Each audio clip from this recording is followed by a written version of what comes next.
4 cake orders that you need to decline in your cake business. Now, I know that it can just think, I need the money. I can't afford to decline anything in my cake business. I will take any order that I can get. Now, that thought alone does come from a scarcity mindset and the mindset of I have to take what I can get versus I can attract the type of customers and cakes that I want to work on. I talk a lot about mindset in the work that I do with cake designers and the content that I have put out on the internet for years. I want to address the 4 cake orders that you need to decline in your cake business. So you are saving yourself a lot of strife, drama, and things that you don't need to go through in your cake business, all for the sake of making a buck and regretting it at the end of the day because you didn't listen to yourself intuitively to just know, hey, this is something I don't need to take on and I can say no. And you don't have to take on anything and everything just because somebody asked you to. This is going to create an atmosphere in your cake business to attracting the clients and the customers that you want to work on.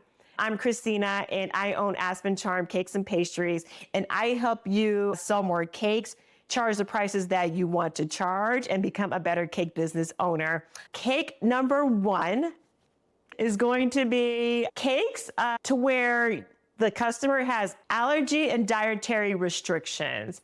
In my cake business, customers just say, hey, do you do gluten-free cakes? I'm allergic to nuts. Can you make this exception? And my answer was no. It takes a lot to develop the recipes in your cakes. If you're actually making, just for all the recipes that you have, all the unique, delicious flavors that you have, it takes a lot to do that. And for me, I knew if I wanted to sell gluten-free cakes, nut-free, even baking in that environment, it just required my business to operate differently. And I didn't have the bandwidth nor the time to make that happen. You're messing with people's lives when people have allergy and dietary restrictions. People are crazy now to where customers can come around and slap you with a lawsuit for why they caught something or something happened because they consumed a product that you said you knew how to make. If you don't have the kitchen and the setup to properly manage those type of orders, just say no. You do not have to take on that order because I don't want you to possibly reap the repercussions because you needed to get the money that you needed to get in order to bring in more income into your cake business. It's not worth it. And if that is something to where you're getting a lot of requests for the cakes, say, oh, I want gluten-free. Take the time to actually do the recipe development so you have a gluten-free menu. You have the supplies that you only do those type of orders in, so you're not getting that cross-contamination. The next cake order that I believe that you should decline in your cake business is going to be replica cakes. We get them all the time to where a customer comes in, they send you their images and they say, I want this cake. Can you make this cake for me?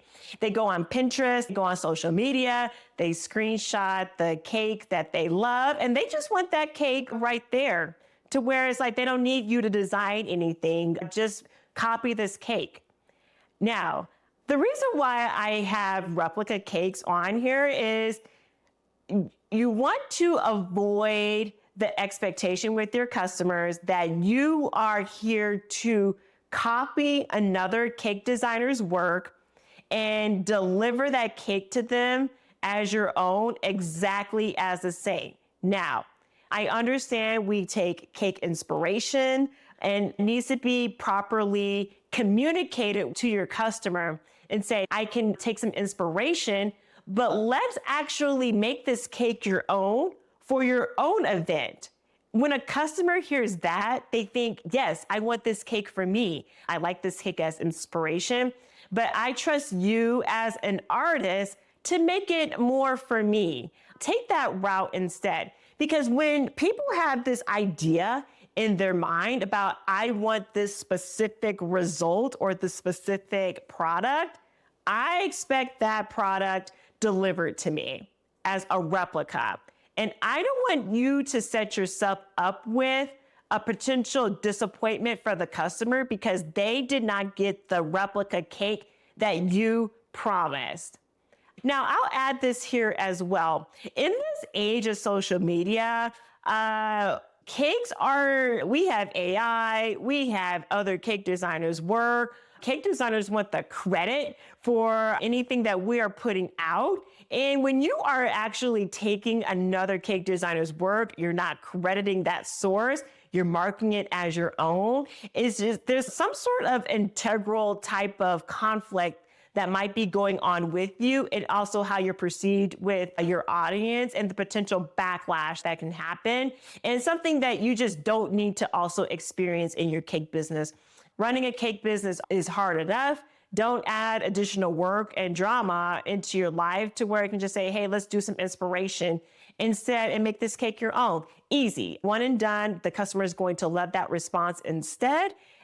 The third cake that you need to decline in your cake business are going to be cakes that you are not skilled at making yet or ever. We can just get so creative, expansive with the cakes that we can put out into the world and share with our customers. There are cakes that you are skilled at making and cakes that you are not skilled at making. You don't know how to make everything, and you're not skilled in every facet and every design element in the cake design world. Until you can confidently sell a cake, you shouldn't be selling it. I'm not skilled at making sculpted cakes. Now, I learned how to make sculpted cakes in cake design school. However, that's something that's not my specialty. It's something that I do not make, and that is something I will not take a customer's money.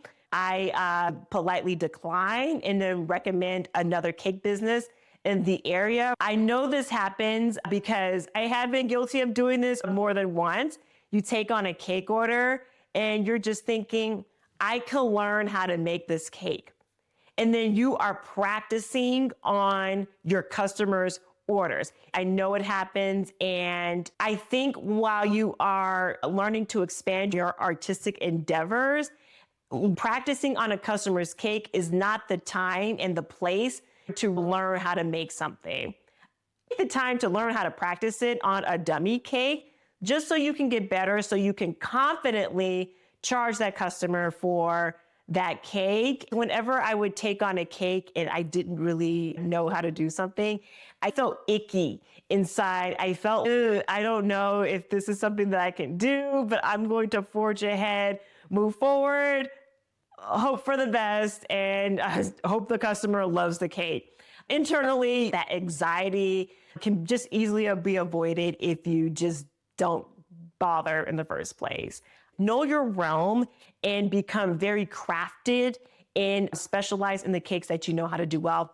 That's a whole nother topic for another video that I plan on doing. But yes, cakes that you are not skilled at making, don't bother. In my opinion, practice on a couple of cakes until you feel confident on selling it. I will say this before I get into the next topic. Customers are reading you and your ability to design cakes, and they're feeling your energy. If you're feeling like you are not confident, customers can feel that. And if you are not booking as many cake orders as you like, a lot of time is going to be the energy that you are putting out, and the customers are picking up on that.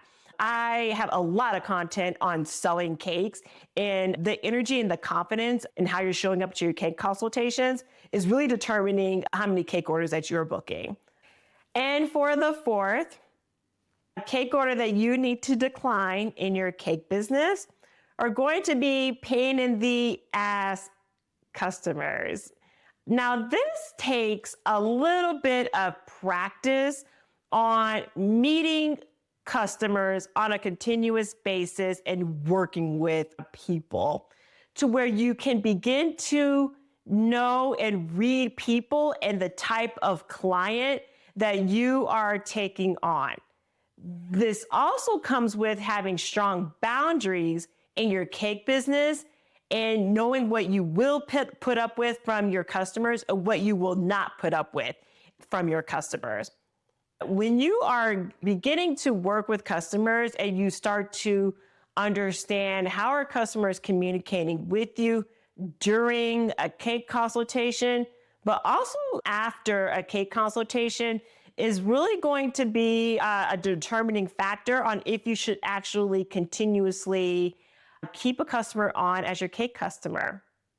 Customers who are just being a pain, customers who are trying to haggle your prices, customers who are trying to get you to, of course, lower your cake prices, customers who are just really overstepping their boundaries. This is just something to where you don't really need to take on. You can gladly refund that customer and have them go on about their way if you feel like you are not going to make that customer happy, because then you're going to deal with customer dissatisfaction. I hope this gives you some boundaries that you can create in your cake business. So then you start to really enjoy and love the cake business that you created.